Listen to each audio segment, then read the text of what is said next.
Welcome back to another video, guys. In today's video, we're going to learn how to crush the Caro-Kann defense. And in order to do that, we're going to learn a very tricky move that will put a lot of Gotham Chess fans to cry. But before we begin, I'd like to ask you guys, if you are not subscribed to the channel yet, to hit the subscribe button down below and subscribe for more videos like this one. I post videos every day with chess tips for improvement. And without further ado, let's get right into it. And this time we're going to be playing e4. We are inviting our players into our territory. If they play c6, you know you are in the Caro-Kann's defense. And you're going to play d4. Your opponent will reply by playing d5. This is the starting position of the Caro-Kann. And here, your opponent will be expecting you to either take the pawn, which is the exchange variation, or advance, which is the advance variation, or maybe just playing a classical variation with knight here, maybe fantasy. There are many variations here, but a move that your opponent will not be expecting, and I promise you guys, is this move, bishop to d3. Your opponent never knows how to respond to this, and they are going to be taking some time right from the start here. The most common answers here are either taking the pawn or developing the knight to f6. We're going to take a look at the two cases here. First of all, let's take a look at knight to f6, and here, if your opponent plays this, you can start celebrating from now because this is already pretty bad for them. So what you're going to do here is you're going to play very aggressive and push your pawn to e5. And you just wait to see where your opponent is going to put this knight, because depending on where it put this knight, you can already win this game on the spot. So if they play this move and play knight e4, this is losing because you can just play f3 and the knight is trapped. And you win a piece. Simple as that. So you just play f3. There is no way to save the knight. All the squares are covered. These squares are covered by the pawns. This square is also covered by the pawn. This one is taken by the bishop. This other square right here is taken by your pawn. They can't go here, can't go here, can't go here. There are no squares for this knight to go. So all these squares are taken. So the best bet for your opponent here is actually giving this check, which is silly. You can just cover it with the pawn and sacrifice the knight for the pawn in case you're just going to take back with your knight and you are up a piece. This is super winning for you. So this is a very bad move. If your opponent plays this move, you're already winning.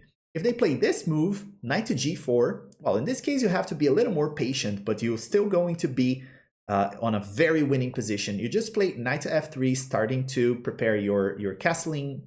And then after, let's say, e6, you castle, bishop to e7. You're going to play h3, chasing that knight away. And after it moves away, you just take it with your bishop, ruining their pawn structure. Now, castling kingside is not very interesting for black here because the pawn structure is all messed up. So they probably are not going to castle this side. And then you're just going to keep your development like knight c3. And after they say, let's say, play knight to d7, believe it or not, guys, according to the engine, this position is plus 2.6 for white. And this is super winning. It's pretty much like being a piece up. So this position is really great for white. So if your opponent plays that move, if they play knight to g4 here, you can also celebrate. You are super winning. But of course, this is the, let's say, best move they have here in this position. Knight f to d7. They're going to move the knight back. And here, guys, you're going to remember to play aggressive and you're going to push the pawn even further. And this looks like a pawn sacrifice, and it indeed is. Your opponent will be tempted to do two things here. Either take the pawn or just move the knight away. And in both cases, you're probably going to be winning. You can set up a very nice trap if the knight moves.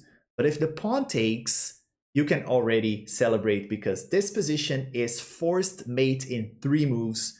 So you can pause the video right now and try to solve this as a puzzle.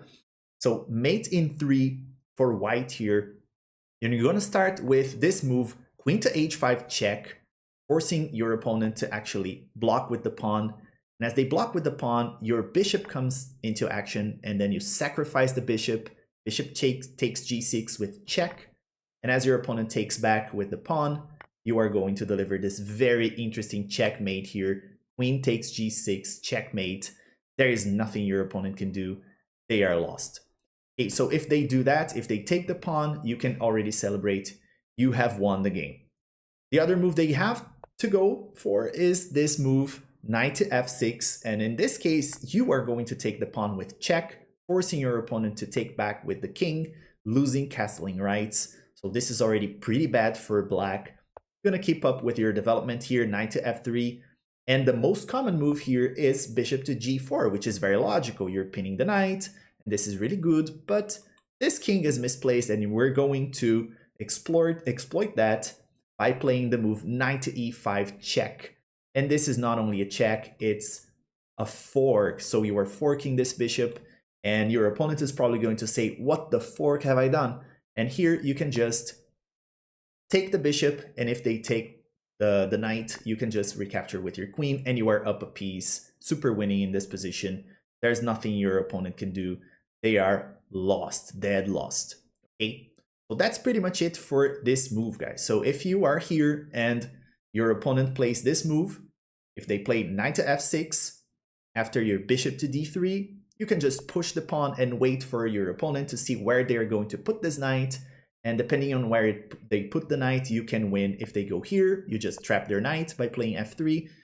If they go to g4, you can just patiently develop your pieces, castle, chase the knight away, trade it for the bishop, and you have a winning position here as well. And if your opponent goes for, let's say, knight f to d7, in this case, you just push the pawn. And if they take, you have mate in 3, right? You just checkmate your opponent over there. And if they run away with the knight, you can just take the pawn, and your opponent's going to lose castling rights. You can keep developing and hoping for this very nice trap. This position is great for you no matter what you do. Another move that they can go for instead of moving the knight here is actually taking your pawn. This is much more boring. You don't have like a winning game right from the start, but you can have a great position if you play correctly. You're just gonna take the pawn with your bishop. That's why you played bishop d3 in the first place. And then after, let's say, knight f6, you're going to move your bishop back to save your bishop. After bishop to f5, which is the most common move here, you're going to develop your knight to e2. This square is taken by the bishop, which is the natural square for the knight, so we're going to develop it to e2, where it's going to keep an eye on the pawn. After, let's say, e6, typical pawn structure for the Caro-Kann. Everyone who plays the Caro-Kann knows that this pawn structure is very typical for the Caro-Kann players. You are going to castle your king, you have your king safe, and your pieces are developed. And after, let's say, bishop to d6, you're going to push c4 and start expanding with your pawns here on the queen side. So pushing this pawn, playing your knight here, maybe pushing this pawn once again to hit this, and then pushing the other pawn. So you're just going to pawn storm on the queen side. Castles is going to happen probably, knight b to c3, so we're going to develop the other knight. And after they develop their knight, you're going to push c5, hitting the bishop. Bishop drops back, you play b4 and keep pawn storming on the queen side. Knight to d5, let's say you trade knights. You can go ahead and play bishop to f4, developing your bishop, challenging the other bishop. If they take, you just take back. After rook to e8, rook to e1, if they trade rooks, you take back with your queen. Let's say knight to f6, you play a4 and start pawn storming on the queen side. And believe it or not, guys, this position here, even though it's not super winning, it's still better for white, slightly better. The engine says plus 0.6 for white in this position. So this is a great move for you guys to remember. This is how you can crush the Caro-Kann defense. And this variation I've been playing myself, and it's very interesting, very easy to remember, and you have some really interesting traps on the way. Just in case your opponent plays the wrong move, you can win a piece or even win the game right on the spot. So if you liked this video, please don't forget to leave a like and a comment down below. I really like to read your guys' comments. And don't forget to subscribe to the channel for more. And as always, I see you guys in the next video.